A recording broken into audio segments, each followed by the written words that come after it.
Assalamualaikum Mitra Humas. Satuan Reserse Narkoba Polres Aceh Barat berhasil menangkap satu orang tersangka penyalahgunaan narkoba jenis sabu di Kecamatan Wela Timur, Kabupaten Aceh Barat.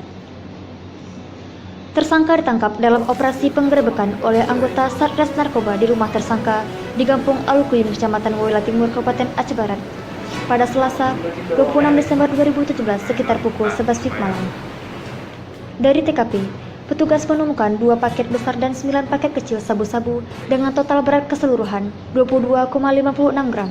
Baik, rekan-rekan, dapat kami jelaskan pengungkapan perkara narkotika jenis sabu ini kami lakukan pada hari Selasa malam Rabu tanggal 26 Desember 2017 kira-kira sekitar pukul 23.30 atau setengah 12 malam.